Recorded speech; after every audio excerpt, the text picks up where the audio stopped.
Hey, what's up you guys, it's me Hayden, and today I'm coming back with a new video for you guys. Today I'm going to be doing a rant style video. It's been a while since I've done one of these. Today we are going to be talking about final exams and why they suck. Ever since I was little, the concept of final exams has always confused me. I'm not really sure why they're a thing. The concept of having to remember everything that you've done in the entire year is mind-boggling. You can study, you can go over the key concepts, but when you get in that test, chances are there's going to be multiple choice questions and open-ended questions about specific things that a teacher mentioned once back in November or October, and you're not gonna know it. So all my teachers gave me study guides, and I was okay with that. I was I'll use that to study. They'll give me the key concepts, and then I'll read a little bit more. The study guide's not even good. It's literally a page of either all the pages you need to read, which is literally 400. My finals are next week.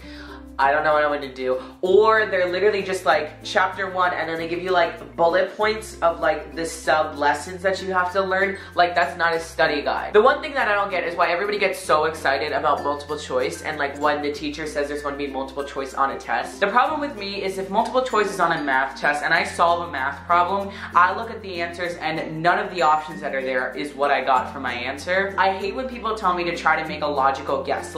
If I don't know how to logically solve this problem, how am I supposed to answer it? Then I look at all the choices, and if it doesn't match what I got for my answer, I'll think that something's close enough, and I'll just convince myself that I messed up somewhere in the math, and instead of redoing it, I'll just pick a random one. And then for English, especially on standardized testing or finals, and you read a passage or you have to analyze something and they give you multiple choice, they're literally all the same. A, B, C, and D all mean the same thing, just in different words, and you have to pick one that sounds the most right, and it's really confusing because technically any of them could be right, but she wants you to pick the correct one. I also really hate true and false questions because if you don't know that chapter word for word and you know everything about it, you're going to fail that section. Because true and false consists of specific tiny little details that are in the book that nobody remembers. Then I'll do that thing where I look at the question before and I'll be oh, that one was true, so this one has to be false. Then you get into your open-ended questions, and they're at the end, and you have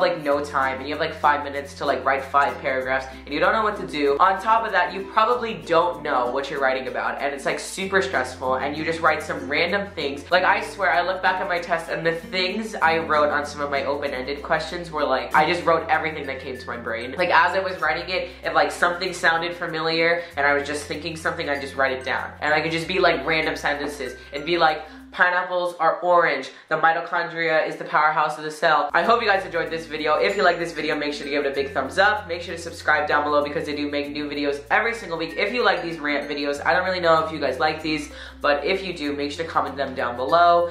Or comment them down below, that doesn't make any sense. Summer is almost here, so that means there's gonna be a lot of vlogs and a lot of new fun videos. I'm gonna have a lot more time, so stay tuned for that. So you should subscribe and hit that notification bell so you can get notified when I post. Alrighty guys, I'll see you guys in the next video.